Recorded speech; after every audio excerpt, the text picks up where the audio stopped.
It's time for DodgerHeads.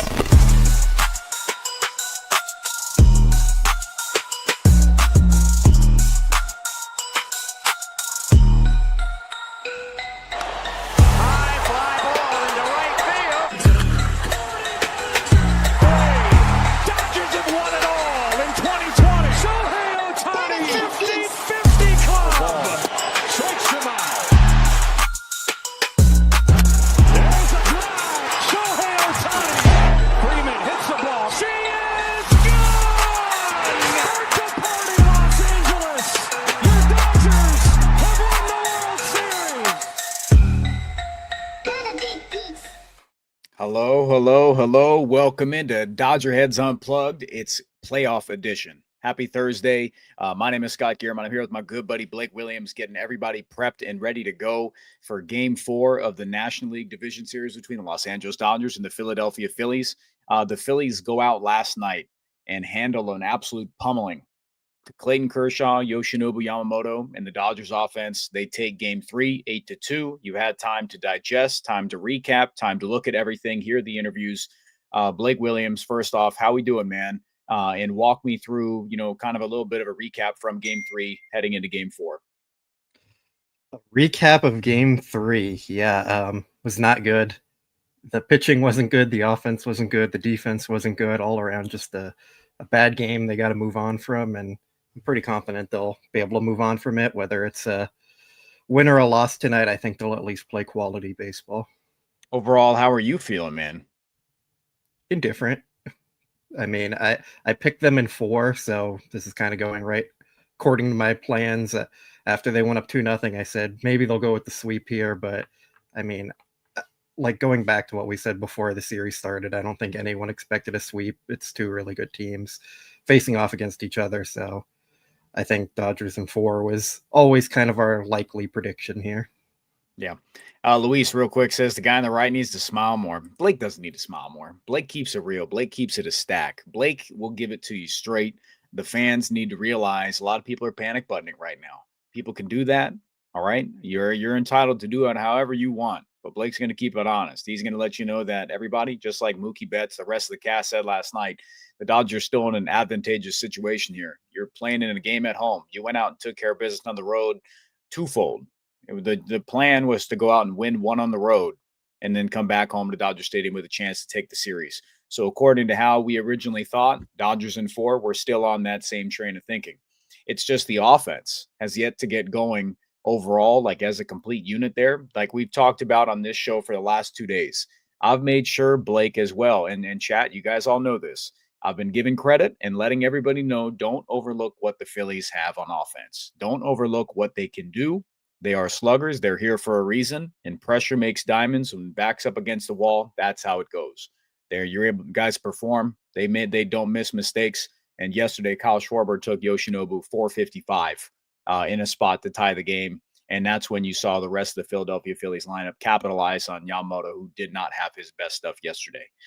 So make sure to give everybody that understanding that this is still on track with the plan original and the predictions that Blake and I and a lot of people on this channel had. But there are a lot of reasons to be optimistic about today, and a lot of reasons to be optimistic about Tyler Glasnow headed into this Game 4 start. Blake, I know you have some good bit of time with us today, but ahead of this Game 4 here, what are we expecting from Tyler Glasnow today, and what are you looking out for especially? I think his curveball needs to be on to start. The Phillies have struggled against that pitch, and if he's just relying on like fastball slider kind of thing, it's probably going to be a tougher game for him. So that's what the main thing I'm looking for from Tyler Glasnow is. He hasn't been good in the postseason throughout his career. I know a lot of people are probably going to bring that up. He has a losing record and a pretty high ERA. Fairly confident he can turn that around. His stuff is so good. It's not something where it's like a talent issue or anything. I feel like he's going to be able to pick it up and get things back on track. We'll see how he actually does, but I'm pretty confident in Tyler Glasnow today. Yeah, this is why you pay him. This is why you go out and you pay Tyler Glasnow. You make that trade with Ryan Pepiot and the Rays, and you hope that the health lines up. Last year, prior to the postseason, I believe it was after a start in Atlanta, or it was right when the team was in Atlanta. or they were facing the Braves. I don't remember, on the road or at home. I remember feeling and hearing the news that Tyler Glasnow would miss the remainder of the season, and it was like a gut punch because he was, it was one of those big names. You understand what he can do when he's pitching at peak performance here, and then it was like, it felt, what do you do without him? What do you do without another healthy arm? And when he's at that peak performance there, he can stymie offenses, he can dominate. So this is why you pay him. This is why you hope that 100th percentile outcome lines up, that he's here in the postseason. He's had one appearance so far in the post. One, he had an inning and 2/3 against the Phillies. That was in game 1, 2 shutout. So he allows 2 hits in that, walks 2 strikeouts there. With the stuff in right-handed pitching against the Phillies, I know you always have to look out for the big left-handed bats there. But Blake, this is a start that is going to have Tyler Glasnow under a microscope here. This is the biggest start of his Los Angeles Dodgers career. Yeah, it kind of surprised me. It's his first postseason start with the Dodgers. It seems like he's been around for a while now, even though it's only been 2 years. And of course, he missed last year's postseason. So yeah, first start. But considering they gave up Ryan Pepiot, who's been really good, and the expectation was Glasnow is going to come here and be an ace for this team, like, yeah, I think a lot of people are going to be very judging of this start for him, and we'll see if he steps up. He's been pitching really well, but like I said before, the postseason has given him some troubles before. How much stock you want to put into that? I'm not one who fully puts in much stock into that kind of stuff, but yeah, I mean, they need him to be good. This is what they went out and got him for. They traded a lot to get him. They paid him a lot, so they need him to step up. Yeah, absolutely. Tyler Glasnow heading into the postseason, his month of September was fantastic. 4 starts, 23 and 2/3 innings, allowing a 164 batting average allowed. I'm just purely going on, kind of that momentum. I know I have to use it, Blake, but it's the building off of, rounding out the remainder of the regular season with Tyler Glasnow. He came into the postseason with a 2.49 ERA in the month of September. Stuff was feeling good, looking good, in a good spot. He spoke to the adrenaline rush of coming out of the bullpen in game 1, that he relished that scenario there. He said he enjoyed how much of a boost that kind of gave him internally. And with Tyler Glasnow heading into today, a home start at Dodger Stadium, I'm excited to see that. He's been much better at home than on the road, so I'm excited to see him at home at Dodger Stadium here. The ERA is a 2.77 in the regular season from Tyler Glasnow. I know a lot of splits. You kind of toss them out the window in the postseason because, as we've seen it before, it doesn't matter what a pitcher does in the regular season. It just matters when the lights go on in the postseason, how they perform under that pressure. Can they execute? And we've seen that time and time again. Yesterday was the first start for the Dodgers that did not yield a quality start from Yamamoto. We've seen them go 4-0 in games that Dodgers starting pitchers go with a quality start here. That would be a scenario from Tyler Glasnow that would put them, same thing, the game script that has won them ball games. So if Tyler Glasnow is able to go out there, give them length, avoid the big damage, have his stuff working in the zone, that's kind of the biggest key to success. Yeah, they need their starting pitchers to be good. It's as simple as that. When Yamamoto wasn't on, they struggled a bit.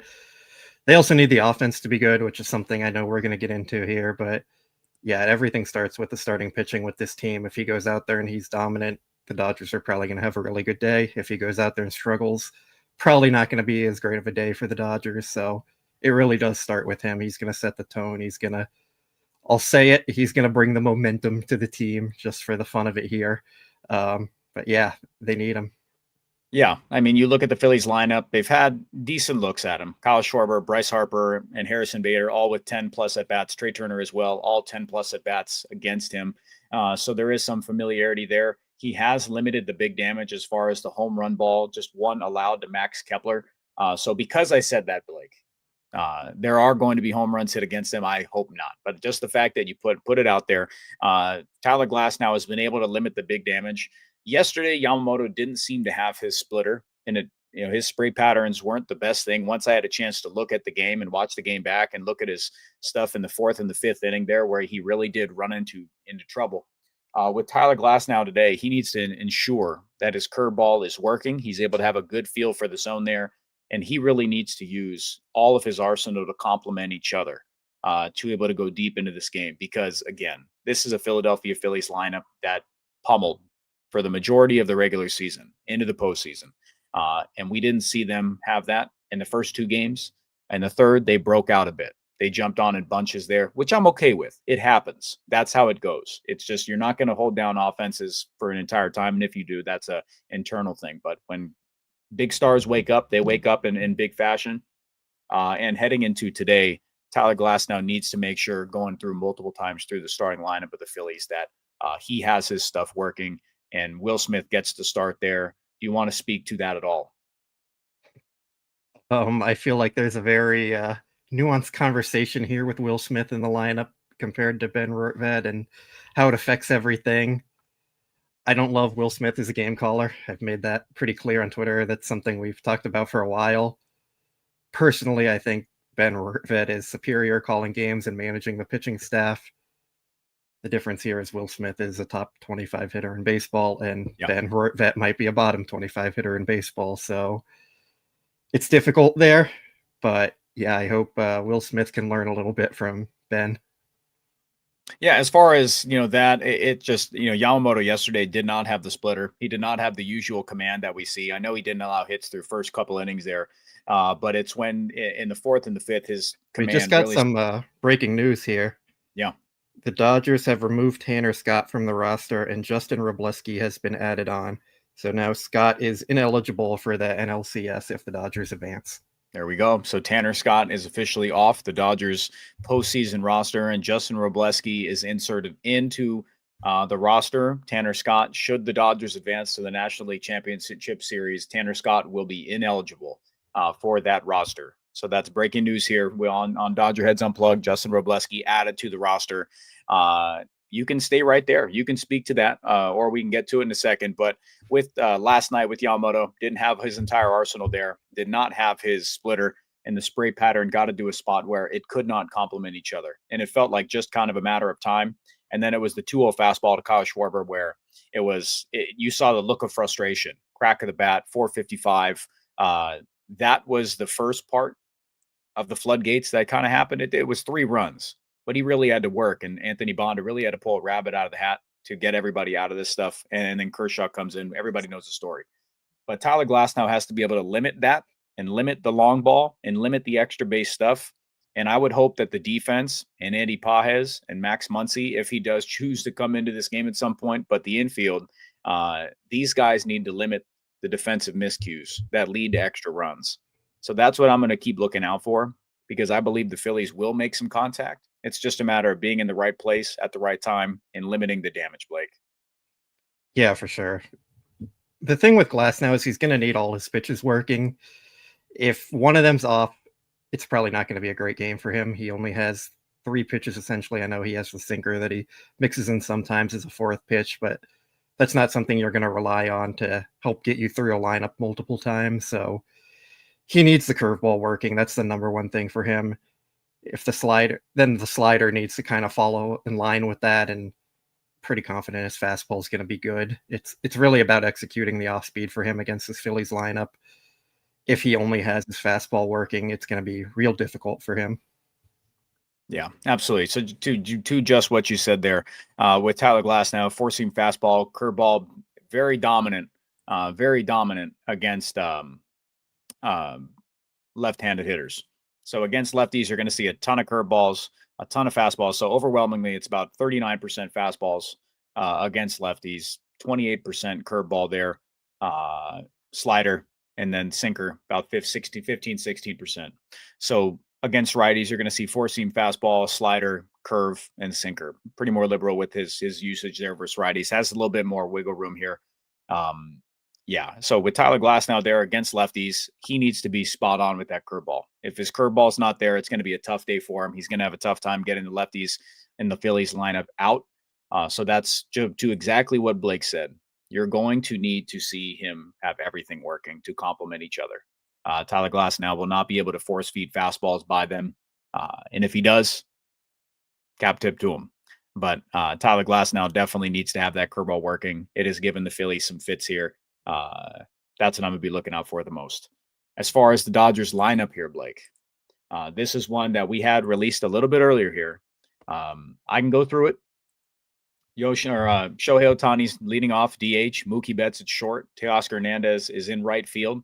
Freddie Freeman is batting cleanup at first base. Tommy Edman with the pump last night and the RBI knock is at second. Will Smith behind the plate. Alex Call gets the start again versus Christopher Sanchez, who has had success against him in the past.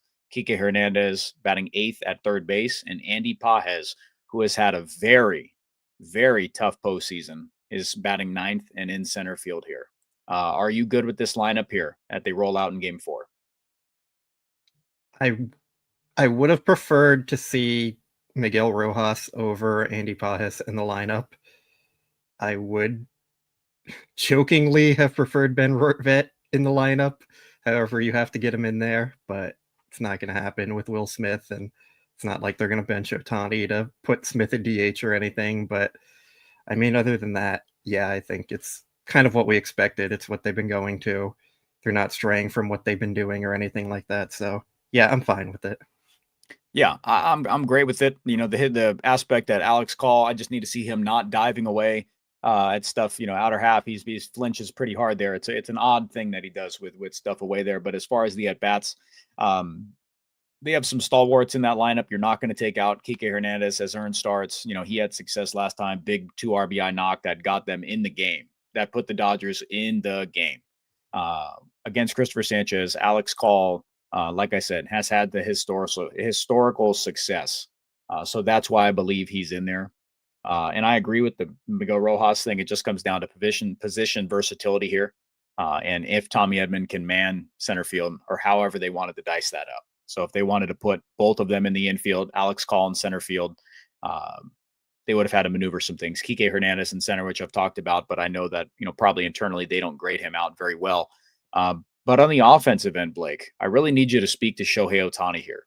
And the struggles that he's had this postseason of really getting it going, I would say most definitely just as a whole. We saw the power against the Cincinnati Reds here. We saw the RBI knock late in Game 1 here. But with Shohei Ohtani in Games 2 and Game 3, he's had a really tough time. Yeah, they need Shohei Ohtani to start hitting, be the Shohei Ohtani that we know.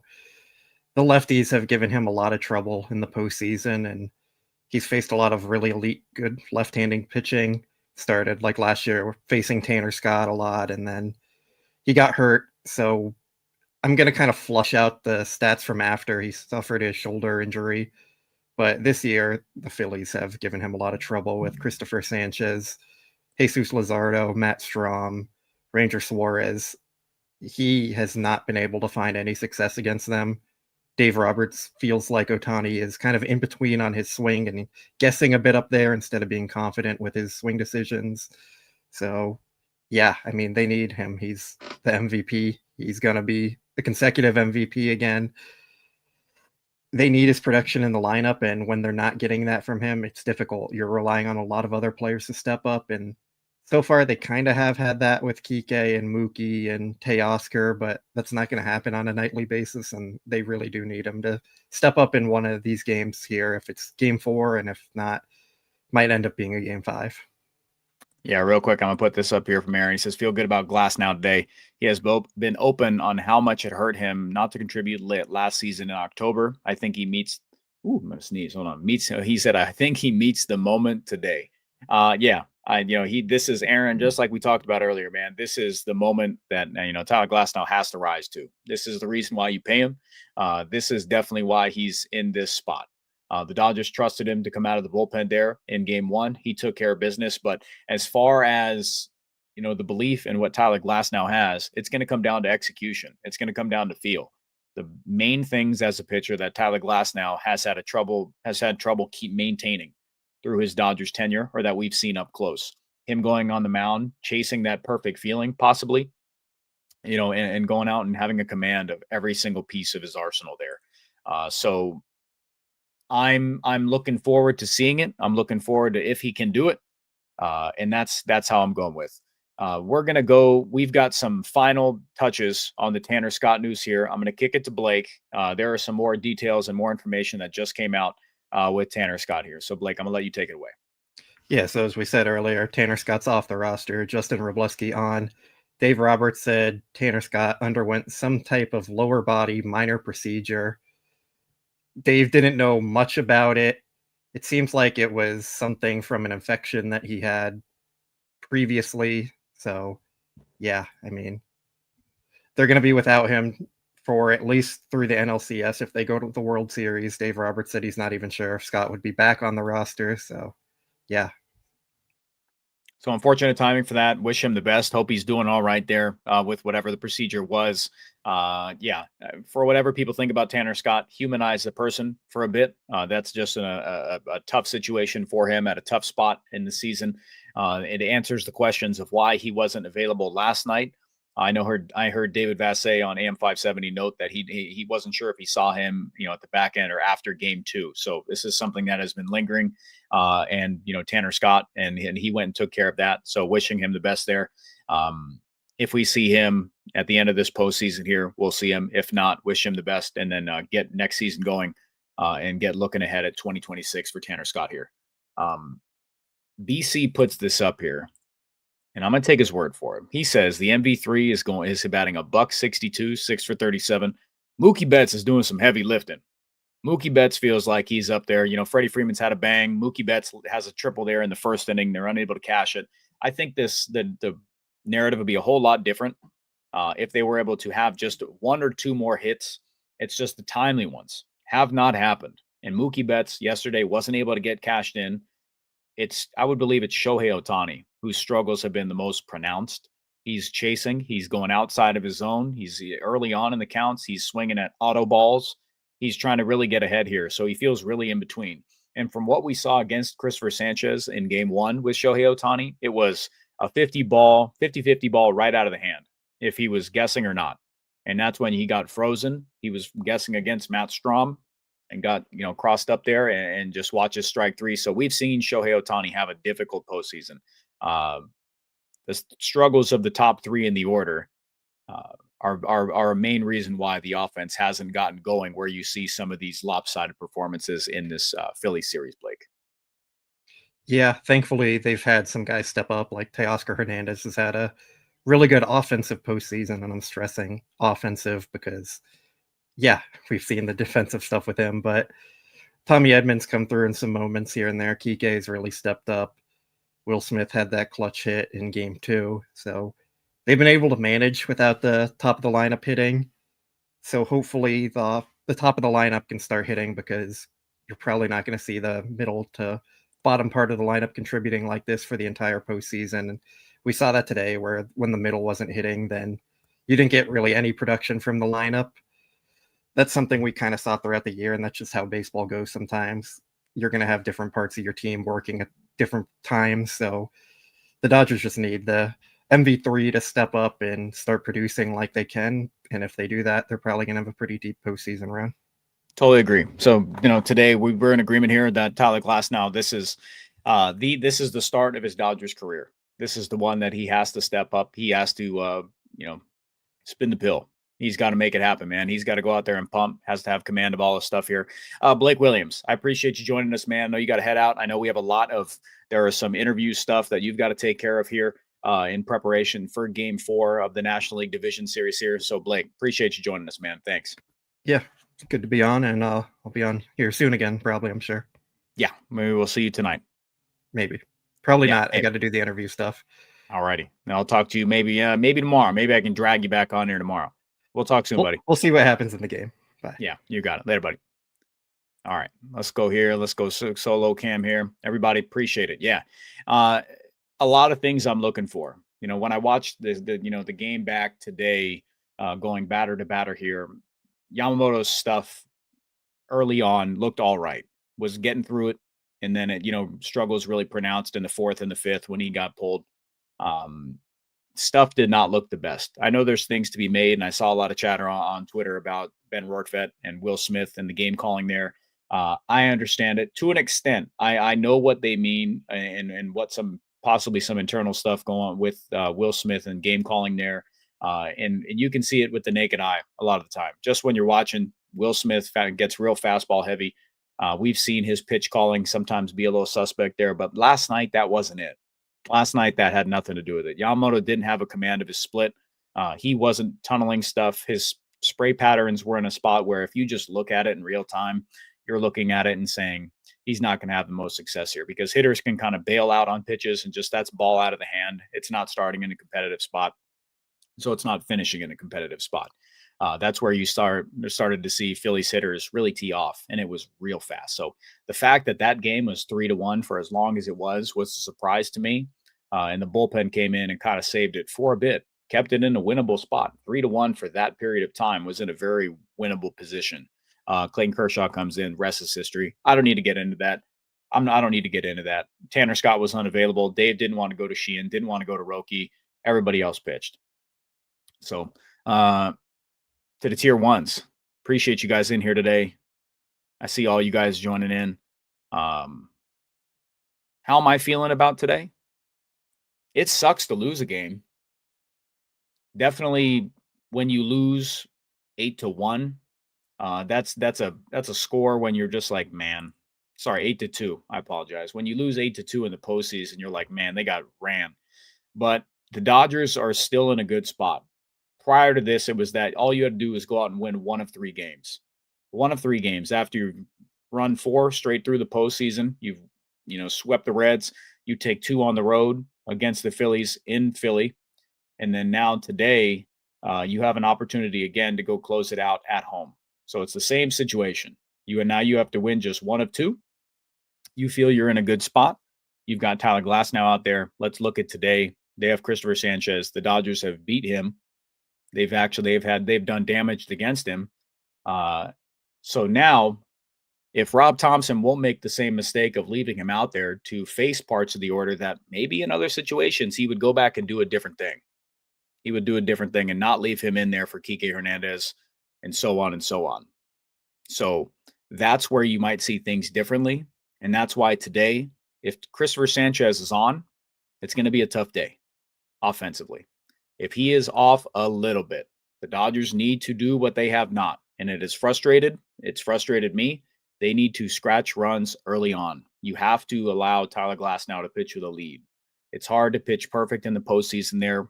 And it's tough to ask a pitcher to be perfect all the time. We'll know early on with Tyler Glasnow here. We'll know early on if he's got a feel for his stuff. It happens pretty quick. But I would like to see them capitalize on something early if they're able to do that.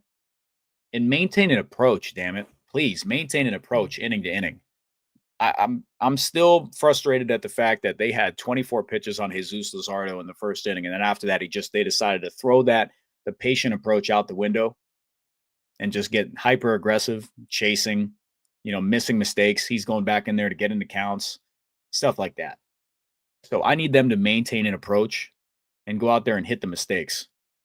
The hanging breaking ball to Will Smith, the front door knuckle curve yesterday from Aaron Nola in the first inning really bugged me. Really bugged me. I don't know how you look at that one. I know he was just away, and then he front doors one and he just watches it. That's just momentum killer, great pitch, hanger, however you want to call it. It's one that you have to swat away. You have to bang. You can't be seeing that front hip and then just bail it out. That was a tough one to watch. So those mistakes cannot happen today. You need to scratch runs early on because too many times the Dodgers have had some damage. They've had some traffic, and you're like, now they're getting going. 1 for 7 yesterday with runners in scoring position. All these things are at a premium when you're not hitting the long ball. All of those moments are at a premium when you're not hitting the long ball. And Tommy Edman, only one to get it done. Mookie Betts gets on 3, legs it out. Can't cash him. Let's get some bat on ball. Let's scratch some runs out. It's got to happen early on. All right, I got a super chat here, and then we're going to get to some questions here. JY says, so far, Dodger Blues' point about starting pitcher velocity mattering more in the postseason seems to be bearing out. It seems 100-plus seems to matter more. I mean, it gives you a lot more wiggle room, JY. It allows you to to make those mistakes, to when your location's not there, when your secondary stuff isn't there, it's an equalizer. That when you can fall back on it, the high velocity can bail you out. It's a big game changer. Look at Sasaki. When his fastball was bad, it was in the mid to low 90s. Doesn't have great movement profiles on it, but now that it's 100, 101, he could do a lot. He could do a lot with it. So if you're speaking straight to like Clayton Kershaw, then sure. If you're speaking to what Yamamoto had, Yamamoto didn't have secondary stuff, and that was his biggest problem because he's lived with his fastball, working off of his split, and that's the one that's an equalizer for him. So Yamamoto yesterday, JY, Yamamoto didn't have his secondary stuff with command. So that was my biggest concern with him. I had no problems with the game call, but you can't call a good game when your starting pitcher doesn't have a good feel for his stuff. So today you need to see Tyler Glasnow with the feel for his stuff. And so far in the first two, Ohtani had a good feel outside of one weird inning. He dominated, and then Blake Snell, we saw what happened. He stymied. So that was a good performance. You just need to see him working with everything. Yeah, Blue Moose says Yamamoto's off and on. Yeah, for sure. Let's see. Why not Hesson Kim? It's not happening against the lefty. It's not the spot for him. Let's see. All right, I'll go into some questions here. I'm sure you guys have a lot of them. Appreciate everybody. Shout out to 1,000 in here, getting you prep for Game 4. A lot of people are antsy. Losing a game in the postseason makes people antsy, no matter what. You could be up 3-0. You could be up 3-0, lose a game in that fashion, and then people are, kind of off kilter a bit. But the Dodgers have shown they can take care of business. You're still in an advantageous spot. Mookie Betts speaking last night, after the game, he said, like, quote, consensus of this interview feels like we're eliminated. So I think I understand we're still up 2-1. Obviously, there's a lot of pressure on us, but pressure is a privilege. Go out and play. Mookie Betts has been taking care of his business. Starting pitching's done its thing. Yamamoto last night had a tough one, but everybody else has to step up. Shout out to Sonia Chen for the, that quote, that article. She had a good one here. She says, of the 19 teams to lose games 1 and 2 of a division series at home under the current 2-2-1 format, the Phillies were the 7th to force a Game 4. Of the 6 teams that accomplished it previously, 3 forced a winner-take-all game, and 2 finished off the comeback in Game 5. So the Dodgers today, we saw it like what we say against the Yankees. Don't be a part of history. Don't be a part of history. Just be another notch on the ones that you lose to at home in the postseason to start it off at a DS in the 2-2-1 format. You stay on that line. You be a part of the big statistic that take care of business. So come back home, go ahead and do it. Maintain a damn focus throughout the lineup. I don't want to see this, going up and down here. Norm, you love these ones because I like that one from the other day. If the Dodgers are tied or trailing by 1 or 2 by the 5th inning, what is your panic level on a scale of 1 to 10? Probably like a 5. It's a 5 because it's just a matter of, how does Christopher Sanchez look? How does the Phillies offense look? If it was just like a bloop and a blast, and that's how the Phillies scored their runs there, but that's just how it is, man. Probably like a 5. They just got to go play. They're up 2-1. They're in an advantageous spot here. The big red flag is like Shohei Ohtani has not performed. And Andy Paez. So you have 9-1 who have just been really bad. Andy Paez in the 9 has just been horrific. Paez, I thought yesterday he was going to do something against Christopher Sanchez. I really did. And I thought against Aaron Nola with, big knuckle curve a lot. I thought Andy Paez was going to be able to do something, but it's been a very weird thing for Andy Paez out there in center field. So him batting 9th, he definitely deserves to bat 9th. Yeah, you need to have that 9-1 do something. So 5. I'm going to say 5 on that panic scale. I don't panic. This is baseball. No need to panic. They're going out there. Let's see here. Rosemary wants to know, is it a must win? No, because you still have a game to play. And this is Christopher Sanchez is their ace. I would say he's the best pitcher on their staff, not named Zach Wheeler. I think he is. I think he is unbelievable. It's not a must win because you still have one more game, even if you lose. But as far as like the fact that I don't want to go back to Philadelphia, yeah, go out and win a game. I wanted to close it out yesterday. You heard me on here saying when you've got an opportunity to put the foot on the throat, you do it. You do it. But you don't manage like it's Game 5 every time. You can't do that because then you'll go out there and if you mess up, then you mess up other things here. But with an opportunity to do it with an off day, you go out there and you make it happen today. Yeah, you go out there and you do it. Now the Phillies are without, if Yohan Duran can go, they've had looks at him, so that Rob Thompson's gonna. I'll believe that he'll go to him in a spot. If the opportunity calls for it, he'll go to him in a spot. You're going to see Kerkering. You're going to see Strom if it calls for it. Force his hand. But is it a must win? No, because you still have one more game to play. But just go win it. Exactly that here, Roger. Just go win it. Must win only matters or only if it's a deciding game, game 5, or if like you have no pitching for the last thing. But even then, you still have a chance. That's just how it goes. So I don't want it to go to a game 5. Dodgers don't want it to go to a game 5. But when it comes down to it, there is a game 5 no matter what if they lose this game. So today, the Dodgers, I know, want to finish it out so you can reset yourself. But off day, there is one more day if they do lose this game. So must win? No. Is it a game where they can go do it with the opportunity to just put the foot on the throat, end it? Go ahead and do it. Go ahead and do it. Rich wants to Rojas is a dog with experience, bench Pajes and get Rojas more ABs. They'd have to shuffle some stuff here, Rich. They'd have to put Kike in center or Call in center. Don't hate it, though. Pajes has really struggled. But Dave Roberts is sticking with it. He's the guy who's had most run in center field here. You're not starting Justin Dean. And Tommy Edmonds' ankle is not in a good spot. Not in a good place. Cannot play center field. Cannot play center field.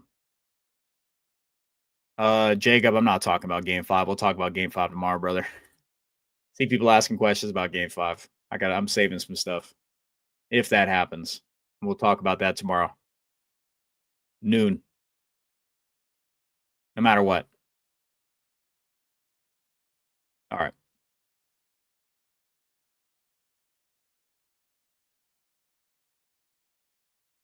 Let's see here. All right, everybody. Questions here. JF, how short of a leash will Tyler have? I mean, we've seen managers around Major League Baseball be pretty quick with their starter. But the Dodgers have the bulk. I mean, Emmett Sheehan can give you several. He can give you 2. He can give you 2. He can give you 3. He could have gone 3. He can give you a couple with the day off there, but I would say it's not going to be as short as people think because Dave Roberts knows there's still one game to play. And great point here, Kev. Yeah. Robo can give him some length. If stuff goes on, Tyler Glasnow gets you through today, or gives you a couple, I would say 4. We'll say gives you 4. Solid. Stuff's just not there. Looks gassed. You can see him kind of faltering a little bit, but stays in there. Robleski can go in there and give you some. It's just as far as game script, but the fact that Clayton Kershaw, we've seen what soft velocity will do against this Phillies lineup. It's like a beach ball. It's like a breath of fresh air. The Phillies will hit low velocity stuff. So Robleski can come in there and hopefully fill up the zone this time against the Phillies. Yes, he can give you some length. So he can give you a couple innings here. So that's a good point. Appreciate you, Kev. Thanks, man. And that's why Dave Roberts shied away from Emmett Sheehan, Roki Sasaki. From a pitching standpoint, I'm sure Dave feels pretty good with where he's at there. Didn't have to go to either of them. Could have stayed in a ball game 3-1, but the offense was dead regardless. They were completely out of it. Weren't in it. Yeah. And the fact that Rob Thompson could go to Taijuan Walker in that game yesterday, brutal. Hated that. And he's the one who gave up a run. He was able to go deep into that pen and put out guys he doesn't want to start at all. You got him going. It's just going to be game script, guys. We'll see. Norm wants to know if Muncy boots another ball. Well, Muncy's not in the starting lineup today. So it doesn't matter. Does not matter. Dusty says David Vassay said he's not packing for Philly in game 5. I'm not the biggest fan, but I'm with him. I mean, you're not packing either, but if Dave Vassay is not doing it, follow Dave Vassay's footsteps. Go ahead. But I think David Vassay could board a plane with whatever he's got on and he'll figure it out. Go win a ball game today. Simple as that. People are mad about a 3 p.m. start. Yeah, it sucks. Push this thing back. Who cares about the East Coasters, man? Force them to watch a late ball game. Whatever happened to Shane? Whatever happened to the game I love, where the clock strikes midnight on the East Coast? Whatever happened to that? The game I love. Let's see. Jay Pano says, thoughts on the crowded last night. Saw a lot of empty seats. I know rough start time, but still. I mean, you're gonna get me up and going about the crowds and stuff like that in postseason ball. The prices price people out. Postseason baseball prices a lot of people out. It's flat out how it goes. So, I mean, people are gonna go. I will say though, the people behind home plate stink. Stink. The worst. Might be the worst in professional sports as far as like engagement and people watching from behind home plate. Too many corporate people back there. The suits won't like that one, but too many corporate people behind the plate. Couldn't care less. There's people on their phones the entire game. It's bad. Yeah, fans are hyped though. Everywhere else, fans are hyped. They need to pack the stadium. 3 p.m. start time though is tough in LA. I was out there yesterday. It was a nightmare. It was a nightmare. Let's see. All right. Let's put up some hype stuff. Let's put up some hype stuff here. And back to back says today's going to be empty, super cheap tickets. Go win a ball game. People acting like they're down 3-1. That's how it is right now. Mr. Classic says, go Dodgers. All the hell the Dodgers went through this whole season. They deserve this postseason. They need, I'll just say it. I know it's not a must win per the thing because they have one more game, but they need to win today. They need to win today, and they'll go through it. Cool. All right, guys. Any last second questions, super chats here? I'm going to let you guys get out of here and enjoy the rest of your day. Get yourself ramped up. Get yourself fired up. Dodgers got to go win a ball game today. Got to go win a ball game today. Tyler Glasnow pitching for the game of this is his Dodgers career right here. This is why you pay him. Tien says, what do we think about the lineup today? I'm good with the lineup today. I have no problem with it. Will Smith in there maximizes the offensive end. Andy Pages, at some point, it's like he's in center field. You hope that he gets it going. Nothing else would be, I would shift it around. Teoscar in the 3 spot there. Need more bat to ball out of him. That strikeout in the first inning killed me yesterday. You cannot do that. Cannot do that. So go up there with a unified approach of how you're going to do things.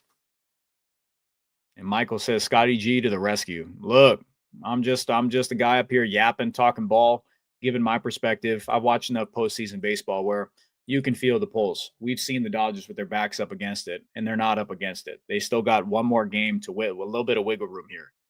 It's just no fan wants to watch a game 5. Those are the most you want to stay with that upper hand the entire time. You're up 2-0, you're still up 2-1, and 2-2, you still got a game 5 to live with. But I'm talking about today. The Dodgers still feel good about where they're at. Reset it, wash it away. The offense, go get it going. It's your second look at Christopher Sanchez. The Phillies have only had 2 1/3 of Tyler Glasnow this postseason here. Is that correct? 2 1/3 here? Messing myself up. Sorry, inning and 2/3 of Tyler Glasnow this postseason. And that's all they've seen him. They've seen an entire game of Christopher Sanchez. You got more intel there.